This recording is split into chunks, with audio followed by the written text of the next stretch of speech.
Recording in progress.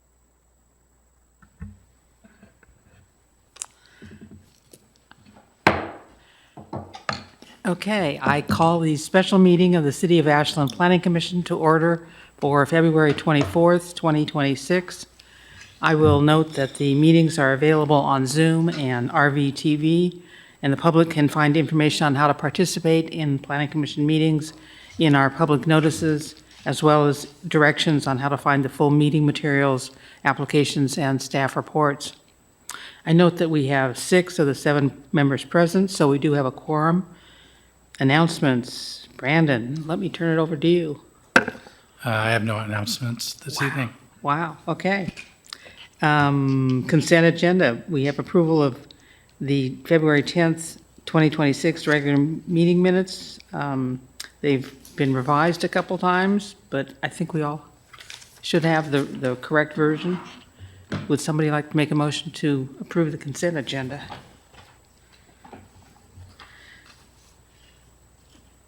I'll make a motion to approve the consent agenda. Is there a second? Second. All those in favor? Aye. Aye. Okay, motion passed. Public forum. Don't see anybody in the audience racing to speak to us, so we'll move on. We have unfinished business this evening for PA-T2-2025-00065 at 431 North Main Street. And at our last meeting on February 10th, we voted to approve a 4-lot PSO subdivision with outline and final plans with CUPs to extend the MPFA in an historic district for lots 1, 2, and 3, and a tree removal permit for a significant tree, and an exception to street standards to not install standard street improvements due to the existing sidewalk and site constraints. I do need to ask, has anybody had any ex parte contact since our last meeting?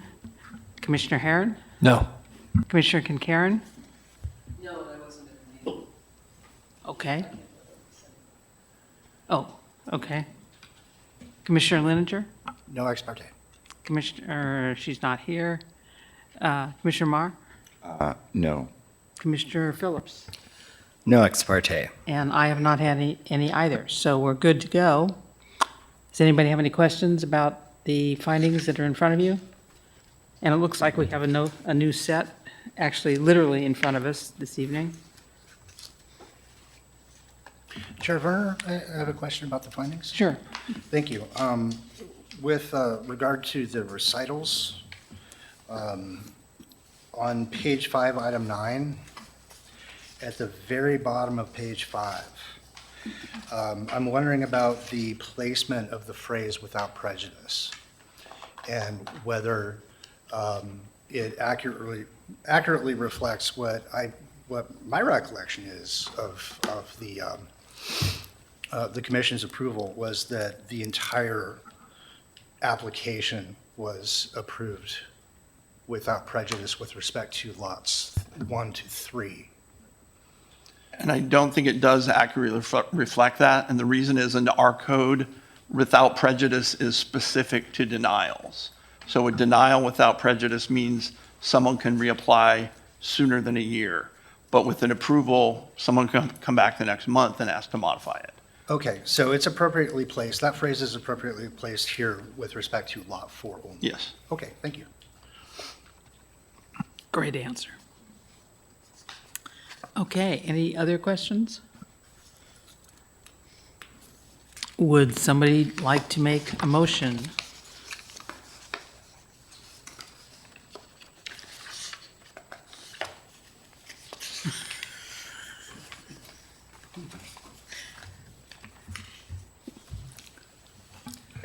Thank you, Chair Werner. I move to approve the findings for planning action PA-T2-2025-0065 as presented and amended on the record. Is there a second? Second. It's been moved and seconded that we approve the material in front of us, and Michael, will you call the roll? Commissioner Phillips, Yes. Commissioner Marr, Yes. Commissioner Herron, Yes. Commissioner Leininger, Yes. Chair Werner. Yes. So it's been moved and seconded and approved that the application for PA-T2-2025-00065 is approved as before us. Okay. Our next item on the agenda says election of planning commission chair and vice chair, but I would suggest we move that to after discussion items. I think we should do the Oregon legislative updates discussion first. So I will ask Brandon or Derek or whoever's going to make the presentation to go ahead. Well, I'll go ahead and get started, Chair Werner, as Derek is preparing to pull up a presentation that was provided by the Housing Accountability Production Office and Department of Land Conservation and Development that goes over some of the Senate bills and House bills. But essentially, I wanted to note that this study session is really an update to orient the commission as to the recent state land use and housing legislation, and no action is requested of the body this evening. Specifically, in 2025, the legislative session continued a clear statewide shift toward administrative, predictable, and time-certain review of housing projects, particularly within established urban growth boundaries. And the focus in these legislative amendments was to focus less on whether housing is allowed and more on how it's processed. So how long it takes, how much discretion exists for initial review. Those are really the meat of Senate Bill 974 and 2138 that we'll talk about. So those two bills, Senate Bill 974 changes how residential applications and engineering plans are reviewed. There's a specific section that relates to engineering, final engineering. Ashland typically complies with all of those state legislative changes for our review process. So that won't impact the city so much. But it does require administrative decisions first without a hearing and only having hearings upon appeal. And we'll get into that in a little bit. House Bill 2138 expands and clarifies middle housing land divisions, and specifically single-room occupancy with several future code amendment deadlines, many of which have to be adopted by the city in advance of state rulemaking being completed.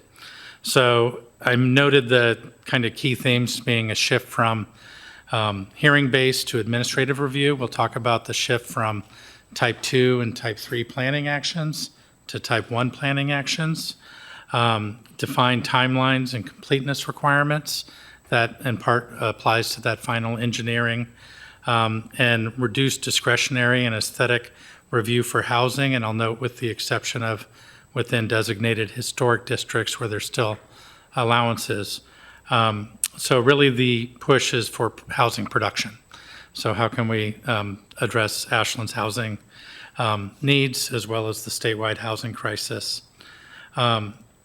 So that's the general framework. And then Derek, if you pulled up the land use or the Department of Land Conservation and Development and the Oregon Housing Accountability Office presentation, that'd be great.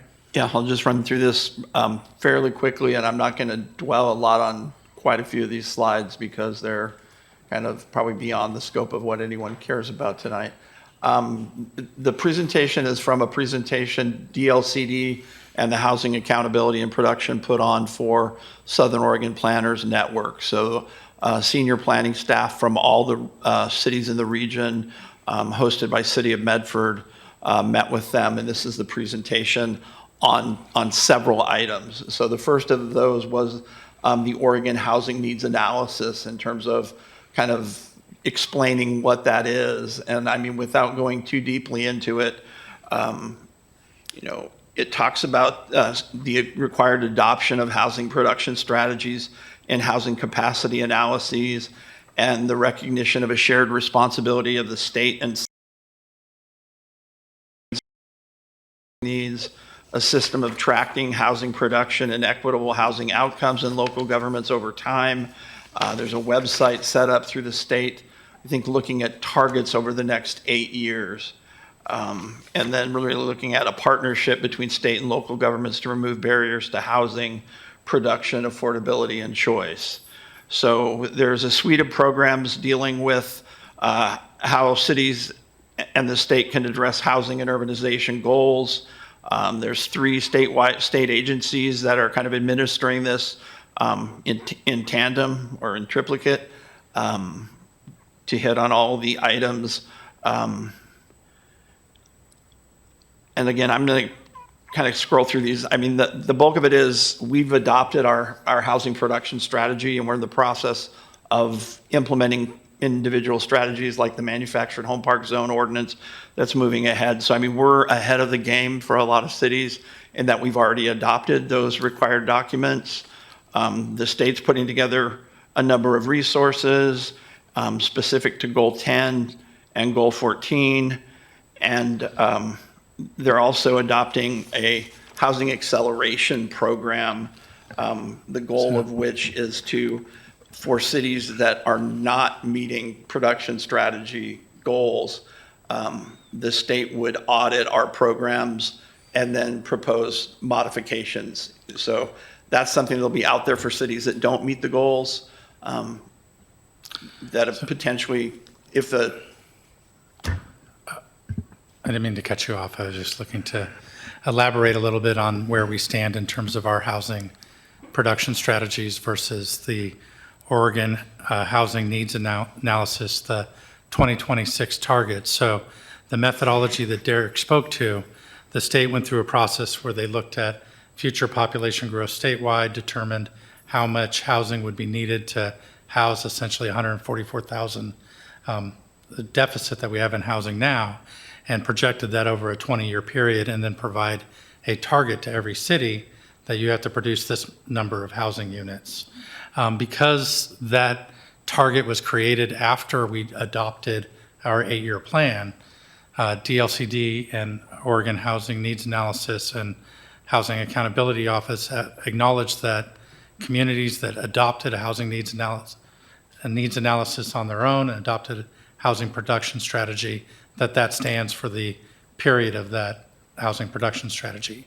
So we adopting one in 2023-24, we're not in a position to adopt the state targets until 2031, I believe.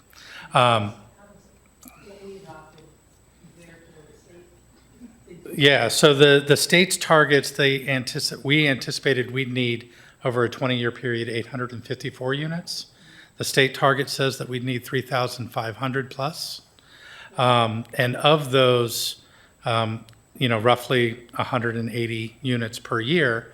Historically, we've developed in recent years 50 to 60 units per year. In the boom years, we were up at about 120 units per year. So that just shows you in terms of historic pattern of development they're looking at. In order to reach those 3,500 target, you would have to quadruple the amount of development that we've seen recently. And additionally, as part of that accountability on their targets, about 50% of our households make less than 80% median income. And so the targets also account for that you would have to provide affordable housing at that same rate.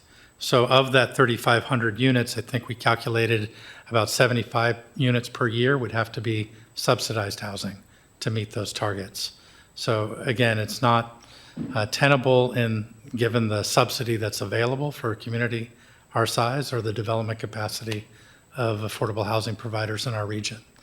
But nonetheless, that's the expectations for communities that have not previously adopted a housing production strategy. So we adopted these things for 8 years. We said it would take us 8 years to do these things that we adopted. Does that mean we're good for 8 years? Yes. Well, we'll still have to go through the process to adopt those things that we said that we were going to adopt. Right. Over that But- 8-year but period. the So the 854 housing units. accountability will be comparing our accomplishments based on what our housing production strategy that's been adopted and acknowledged by the state, our commitments to evaluate things like those increases in density in multifamily zones, looking at options for manufactured home park zones, look at things like a construction excise tax to support affordable housing. Those are some of the 16 strategies that we've identified. And so our performance will be measured against that document as opposed to these targets The from, 3,500. yeah. And so in the end of 8 years, then presumably their targets have gone up as the years have increased, maybe. And ours, and we've produced 854 units. So there's going to be a big deficit at the end of 8 years. Are we then going to be stuck with? I think each year they will produce a 20-year horizon as to how many we need for the next 20 years. Okay. And so I can't predict what their methodology will tell them to do in 2031. Okay, so but we still may be on the hook for, or looking at a big deficit when we have to renew. I think you could probably make an argument that if the Oregon housing needs analysis targets are correct as to what is needed, if we are not producing to meet that need, we're creating a deficit in terms of fulfilling that gap. But it's not one that would be subject to sanction by the state under the Housing Accountability Production Office. Okay, that makes well, that's okay, that's good. So if there's not developers that want to produce that housing, if we can't meet the goals because nobody wants to build it, because it's not really, it doesn't pencil, what happens? Nothing.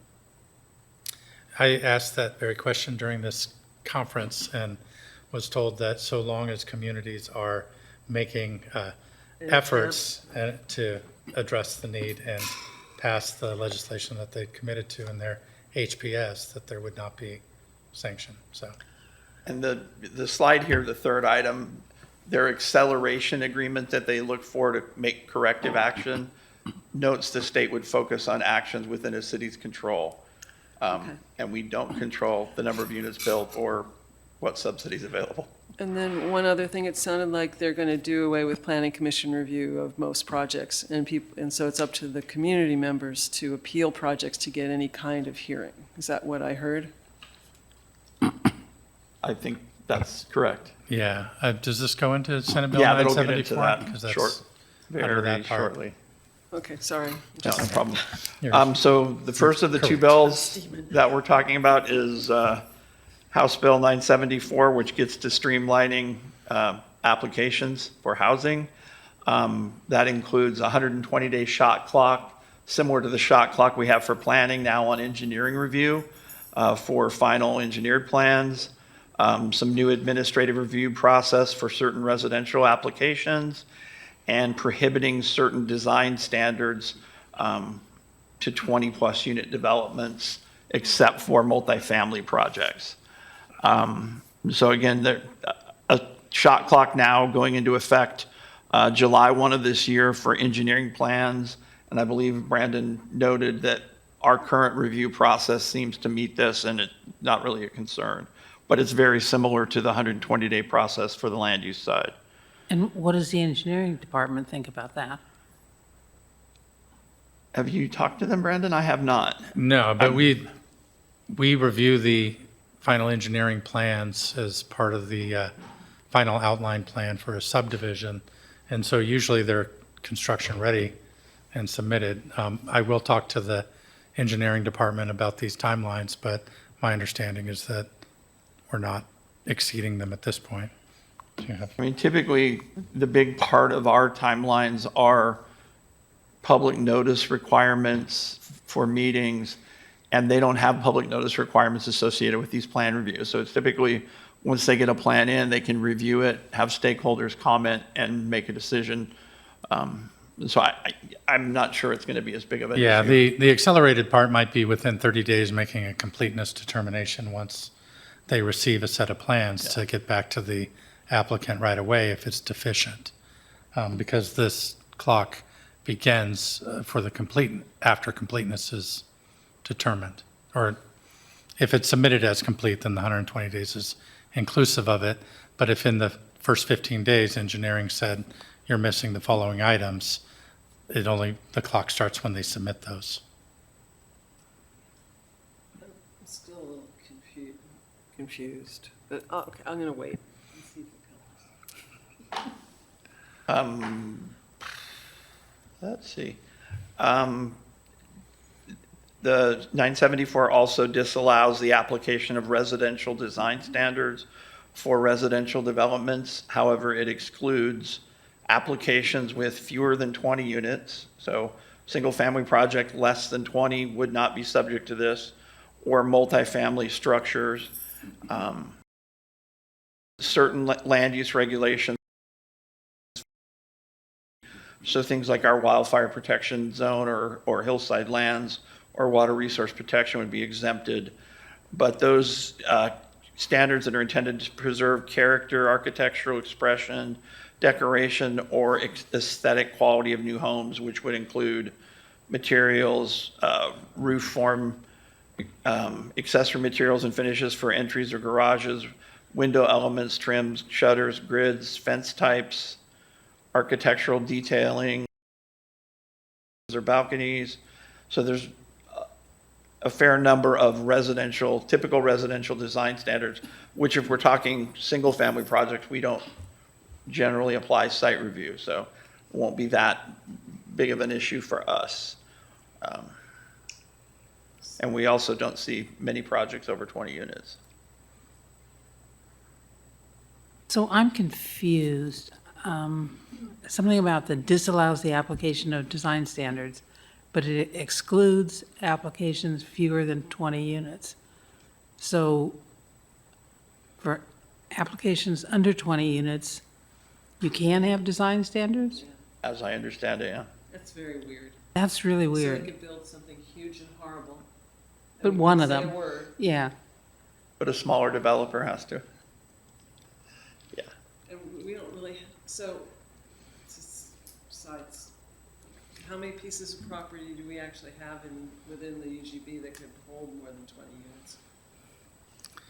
units? Outside the city limits, but within the UGB, there's quite a number.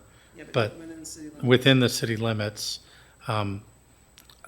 I don't have the number, but I'm thinking it's less than a dozen. But Croman and Normal Neighborhood are both prime examples where we will have property that big. So they could build something really horrible and we would have nothing to say about it. Cool. Aesthetically, I mean, the CFA, plus 20 units, of course, right? Yeah. You know, Transit Triangle. Yeah. Road District. Yeah. Yeah. Ashland Mills. But not multifamily structures. I mean, as I'm reading this, it's more oriented to single family. Although we'll have to talk to HAPO about whether that multifamily structures and mixed use are different. I mean, it seems to me that multifamily is defined different than commercial, right? So there may be anything that is even larger than traditional multifamily. Or, sorry, size standard, right? But it's not clear. And they've acknowledged in this that a lot of things are going to be ambiguous and that rulemaking that has to happen, in some cases, it's scheduled after we're required to implement. And they've said that they're not going to provide advice on items that are subject to rulemaking, even though the rulemaking might be required to happen a year after we're required to implement. So it'll be interesting. And this does not apply to properties in the city limits that have already been taken. No, where they say within the urban growth boundary, that means Includes the city the limits city too. and the urban growth boundary In that the- we're in the annexing. city. The city limits are in the urban growth boundary, so it would include any Gotcha. property.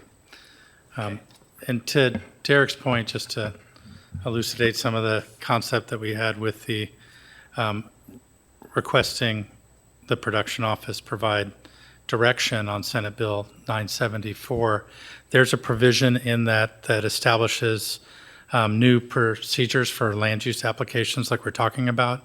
Specifically, it states that a zone change to allow for denser residential use designation on land inside an urban growth boundary, that the initial decision on that zone change application must be made without a hearing. A local government may provide for a hearing on appeal of the initial decision. So this would typically be a type 3 planning action in the city to request a zone change that would not only require a planning commission recommendation to council, a council hearing and decision, and an ordinance to be adopted in order to implement that zone change. And this was the heart of the question that we posed, that existing Oregon revised statutes state that all legislative acts relating to comprehensive plans, land use planning, or zoning shall be adopted by ordinance, which requires a hearing under ORS 227. So as written, 974 directs cities to not hold a hearing for something that ORS says a hearing must be required. So we asked the question, how should Ashland structure its land use approval process for zone changes that increase residential density to comply with 974 while also meeting ORS 227-186? And the response provided was that we have to wait for rulemaking to be completed, that they could not provide legal advice. However, the deadline to adopt these standards precedes rulemaking by about a year. So essentially, Ashland and every community in the state will be in the position of adopting by local ordinance standards that could then be subject to appeal, but beyond that would be subject to revision once rulemaking is completed. So That's crazy. Yeah, So it matters when you put your permit in to what rules are going to apply. yeah, I mean, we are charged to adopt ordinances to implement 974. So in doing so, I just recognize that it will create a two-step process for an applicant or neighbors. Under one sense, an applicant, if we maintain the requirement for a hearing in our code, an applicant could say 974 doesn't allow for that. But if we don't, then an opponent or an applicant could argue that ORS requires the hearing. So I see this will have to be litigated at some point in the near future. Well, so that'll really put a stop to development if they can't figure out Or which, increase it. I mean, the idea is you remove the requirement for a hearing, but a hearing can be required upon appeal. So I do think that our effort to accelerate timelines for development could be impacted in the sense that staff could make a decision to approve as a type 1, a decision, and then it be appealed to the planning commission as opposed to being scheduled to go to the planning commission within the first So 30, 60 days. they're all So. gonna get appealed, if anybody's paying attention. and so you were talking about within the urban growth boundary. So what about the property that's in the county outside the city limits, but in the urban growth boundary? Yeah, if they're asking for a zone change, applies to essentially a zone change to allow for denser residential designation on land inside a UGB and planned for residential or mixed-use development. So that increase in density and development likely will accompany an application for annexation. Because the existing county standards, there's not a county zone that they could modify to that would increase their density. Okay, I don't believe. Is Okay. there,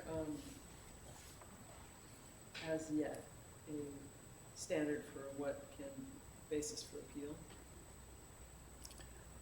You know, I like our existing code, Derek, you could probably answer better than I, but an applicant could cite where they felt the staff decision erred and appeal that decision to the planning commission. And it's just as simple as that. Yeah, I mean, So- what we don't have is any codification about whether that's an on-the-record appeal or not, Well, so. and how are we to review stuff if we're, so, yeah, I know you don't know the answer. You could get a rezone from an EFU to R3 or something to that nature. It's still a county designation inside the urban growth zone. Does the county have an R3 designation? Do they? I don't believe they do. R1 or what's the R5? I mean? They have RR5. R5, Yeah. R0. Yeah, I mean, in truth, the urbanization under city zoning standards will be quite a bit higher than changing from one low-density residential zone to another low-density county zone. So, but again, within the city limits, somebody could propose to do a zone change as well to increase the residential density on their property. So,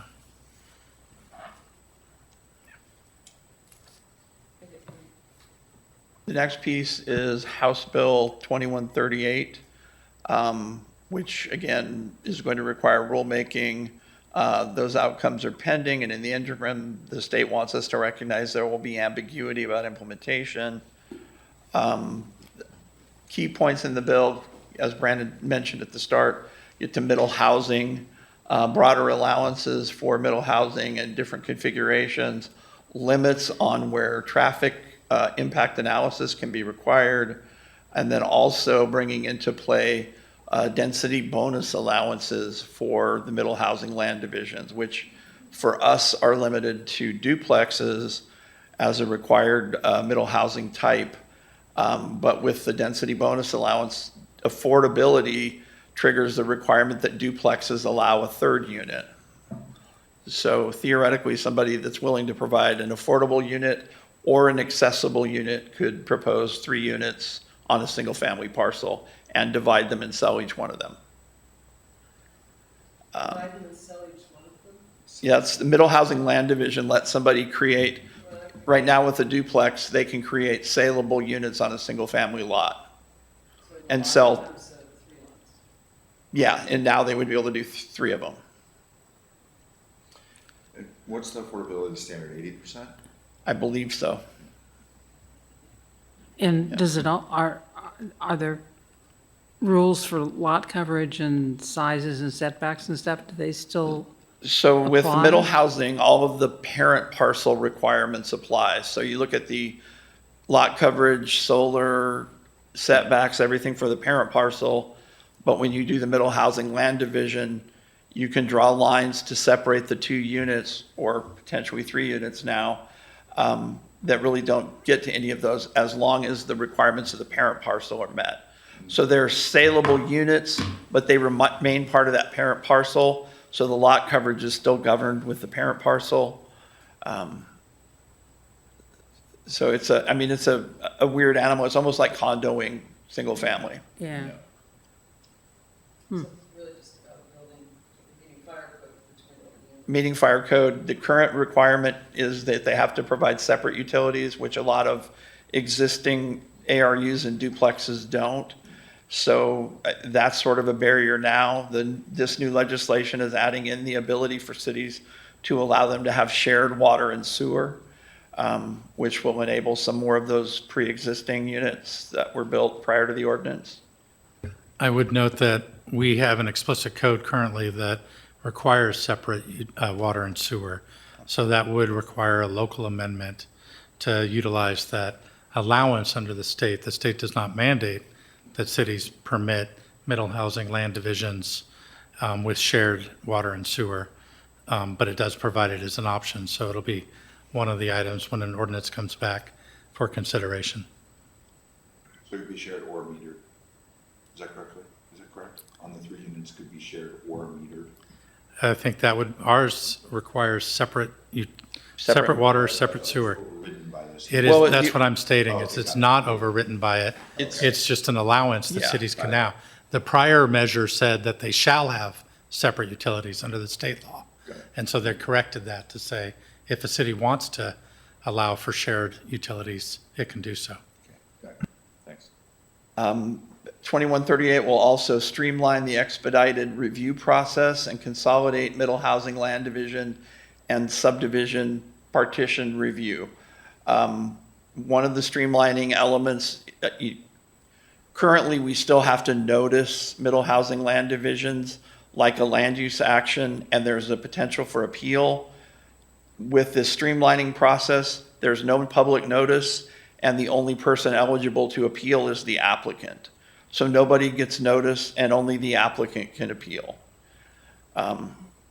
So the guy next door, Guy next door doesn't even have to know about it, but it's also, it's a housing type that could be there anyway outright with just a building permit, and it's just the ownership of the two buildings that comes into play.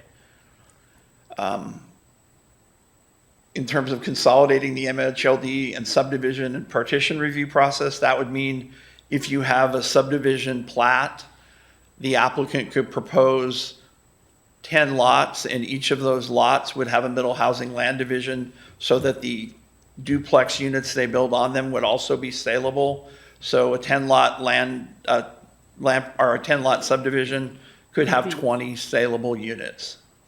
or could have 30. If they were affordable or accessible, yes, in the single-family zone. So accessible is defined as, That'll be clarified through the rulemaking, yeah.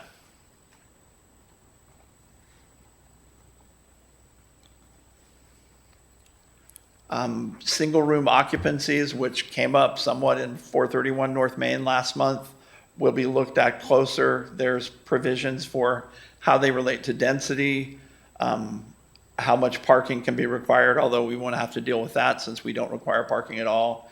And also requirements to have clear and objective standards in our tree removal permit process, because we'll have to look carefully at those standards and probably rewrite some.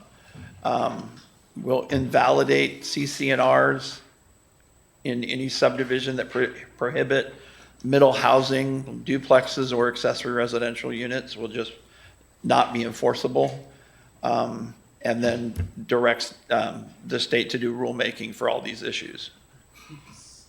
So when those HOAs get pissed off because suddenly their CCNRs are trash, who are they going to sue? The state? They have to sue the state. It's a state law.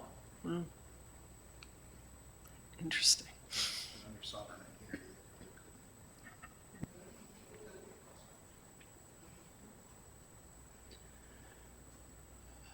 I mean, I think we've touched on kind of all of these briefly. Can I ask you a quick question about the single-room occupancy thing? You can ask, I may not be able to answer. Yeah, just like in HB 2138, it amends a portion. And I'm unclear about which part is the amendment and which part pre-existed this act with respect to SRO. Specifically in section 6, 2, it has a non-discretionary directive. Local government shall allow the development of a single room occupancy. B. And I'm wondering if that directive existed when we decided 431 North Main last week.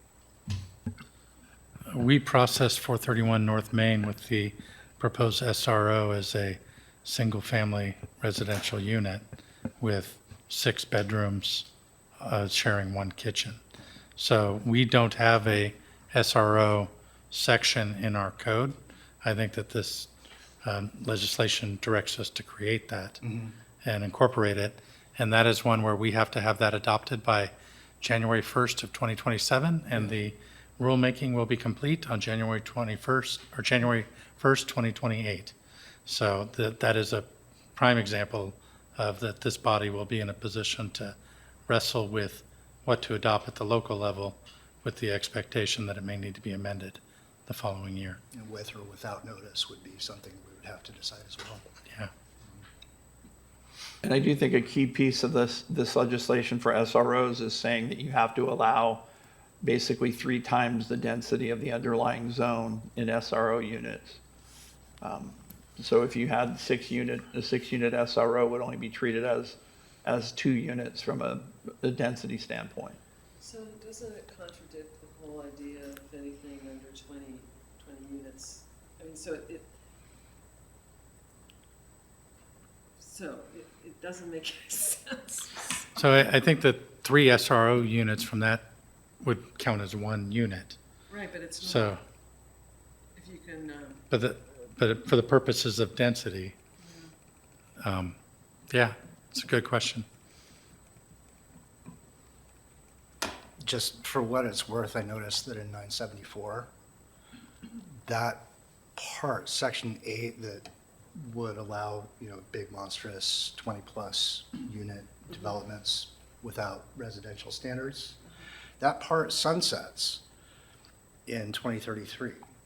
There's an automatic you have to repeal. build all of the, what are those called in New York City? The, Could be big and projects, you have to build them all, and then we'll be tearing them down, or 19, yeah. Yeah, So- I mean, maybe it gives us a chance to, figure out if that part of the new act, is going to work or not, or at least, there's a built-in, Yeah, endpoint. endpoint so that if it's not working, we're not stuck with it.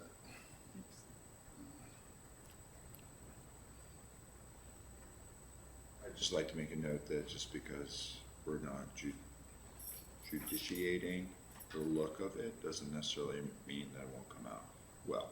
Oh, I know. The market has its own forces. Well, I totally get that. It's just, So what are we going to do in our meetings? yeah, we just kind of got our job taken away. Although it sounds Or like we're appeals. doing a bunch of other stuff. Yeah, I do anticipate that, and it's obviously not been tested, but with a shift to administrative decisions, with notice to neighborhoods that can appeal that decision, that there probably will be an increase potentially in the number of appeals as residents want to have an opportunity to provide their concerns at a public hearing. So it may be that you still meet and address these, but it would be the second address of the application as opposed to the first. Which they're not noticed. They are, well, we still have, that's one area of the ordinance. The SRRs aren't noticed. I'm referring to other land use applications that, such as the zone change, that would be administratively decided. It just, and I'm just playing both sides of it. It appears to me that there's going to be an uptick of kind of behaviors that were going on in the 90s where there'll be watchdogs out there appealing everything. Good or bad, I don't know. It's just going to be a different atmosphere. Well, it strikes me as taking away a local jurisdiction's ability to form its community, to, form. I mean, I think what John's saying is that the community will form itself, but it doesn't keep people from out of the area from doing whatever they want. And I think Ashland's been pretty successful at keeping that from happening so far. And it could result in a completely different looking community.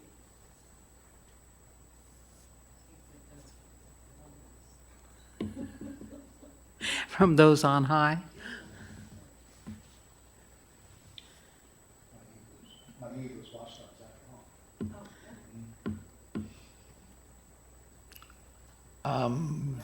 As I mentioned, clear and objective standards for tree removal permits related to housing, and then additional flexibility for middle housing land division to allow, as we mentioned, shared water and sewer, and allowing existing residential development to be included in middle housing land divisions, which I think is for anticipating, that's probably for projects in cities that require more than duplexes. And then the process and timing, again, that we must offer concurrent review for middle housing land divisions and subdivisions, and expedited review process at the applicant's request, which gets to a 63-day turnaround on middle housing land division applications with no public notice, that sort of thing. No public notice, may not hold a hearing or allow any third party to intervene. Applicant's the only one who can receive notice and is eligible to appeal. And then also looking at application processing deadlines, and standardizing completeness review across the board. And then directing the rulemaking from DLCD as we've discussed. And then here are the deadlines for kind of the various sections. And as you see, and as we've talked about, we have implementation deadlines in 2027 and rulemaking happening a year later. If I can bring an example of, a local example of the shift that comes to mind in, I think 2015 or 2016, I might be wrong on the date, the city of Ashland amended our land use code to no longer require accessory dwelling units to obtain a conditional use permit. Prior to that, all conditional use permits required a public hearing before this body. After that, we set that they could be approved with just a building permit. So that was a case of the local community seeing that as a needed housing type and aiming to promote it by removing regulatory barriers to its development. Looking at the state rules, I think they're looking at all housing in that same context. And what can we do to remove any kind of procedural barriers to getting housing on the ground in the near term? The sunset of 2033 for some of those rules, I think, is a representation of the urgency of trying to address a shortage of housing now at the statewide level. And it's maybe some of those that sunset that we can implement through the state law directly without doing a local code amendment. But nonetheless, there are some things that the community will want to codify long-term if it works and is of benefit. So, a little editorializing there. Optimist. So when do we need to pick up these matters, from a point of view of legislative process in order to meet these deadlines? I mean, I think we'll be bringing legislation, code changes forward in short order to address these because we have to get through a full process by the end of this year, or I think in the case of a few of them by July of this year. So yeah, the next few months, I would imagine either the study session or the main meeting or both will have to do with code changes. One of the issues that we are going to have to look at is public notice for ordinance amendments that affects the use of someone's residential or commercial property. So we'll likely be sending a direct notice to every property in Ashland, and that is a considerable local expense. So we will likely look at opportunities through study sessions to work on code and then have a number of code amendments in a package, public notice regarding that, and then the public hearing process for those, just so that we don't have to send out 3 separate notices to every household in the community. From a community member standpoint, that's probably better because then they get to come down here once and argue about 3 or 4 things rather than repeated journeys down here to argue about one thing and then the next thing and then the next thing. Yeah, one of the concerns that I think this body will wrestle with is that people may have concerns, but if they're mandated by state law, it is likely not within the discretion of the city to just not adopt such a code. So I'll leave that to the legal department to advise. Yeah, well, it means we have to sit here and listen to them, yes, with a straight face and say, anyway, for a different night. I think that's it, unless you guys have more questions. The slide deck's in the materials, right? So, up on the website. Or will we? We can go ahead and provide it onto okay. the, it would be included in next month's minutes, That's fine. but we'll go ahead and Yeah, that's what I assumed. make it available if you'd like it. Thanks. And we'll be cannibalizing these slides in a lot of upcoming meetings, so. I have a feeling you're going to see this quite a bit. Okay, so our next item is other business, election of planning commission chair and vice chair. And last time this was on our agenda and we postponed it because we did not have the full commission here with us, and we find ourselves in that same situation tonight. Should we postpone it till next time? When do we need to adopt it? Well, Brandon tells me we don't need to adopt. We do need to adopt, but the Planning Commission establishes its own rules.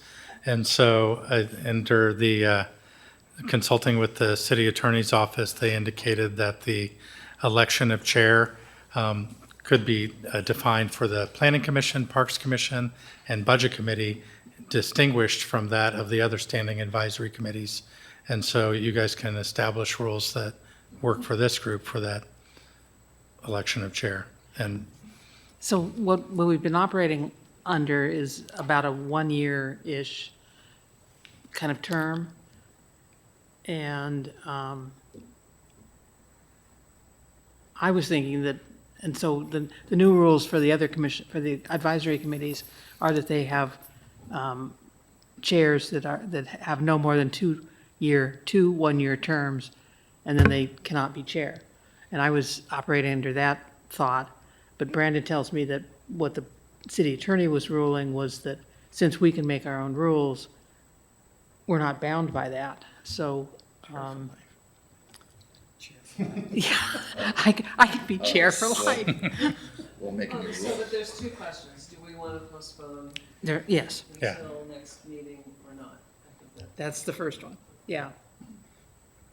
So, or, go ahead.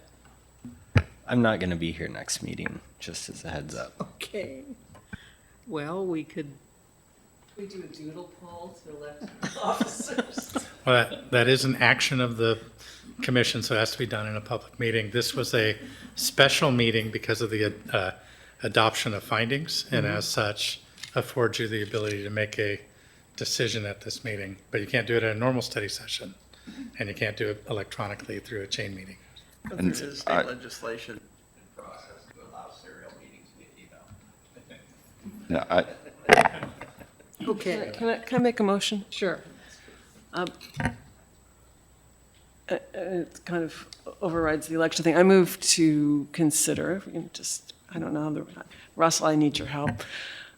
Just keeping the current slate that we have for another year. So Lisa stays as chair, I stay as co-chair, and we just let it ride until the next year.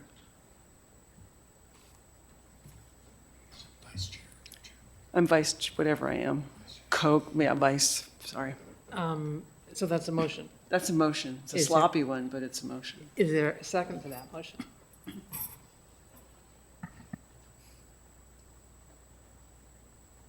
I'll second it. Okay, it's been moved and seconded that I continue as chair and Carrie continues as vice chair through 2026. So next January, we'll pick this up again. Is there discussion? Sure, discussion. I was planning on nominating Russell Phillips as vice chair. That's my discussion. I also want to note that there's actually 3 motions or points of vote. With Russell being gone, we'll have to appoint someone to write a motion for the next meeting.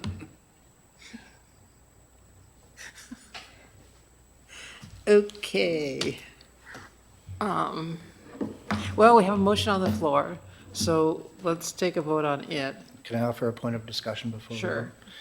vote? Unless you want to make a friendly amendment. We, Go ahead, Jay. Thank you. We have this motion before us, which I think is totally reasonable, but if we want to continue the discussion for another time, we could just vote down the motion and pick it up again later. That's all. Does Russell want to be vice chair?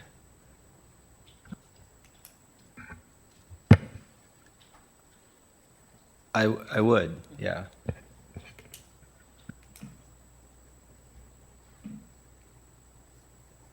Okay, so we can, one way we can do this is somebody can make a motion that's Friendly amendment. yeah, but that presumes that the motion maker and the seconder will agree to it.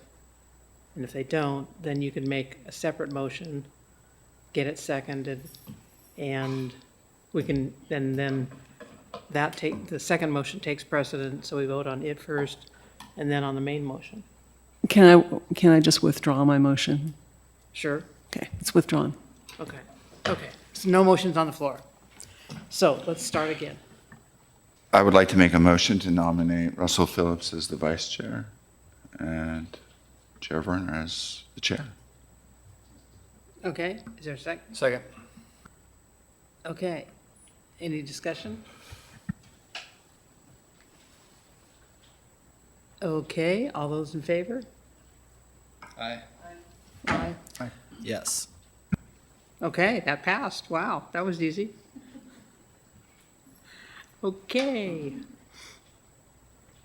And now, would anybody like to make a motion to adjourn? Unless you have something else to say under open discussion. I'll move to adjourn. Second?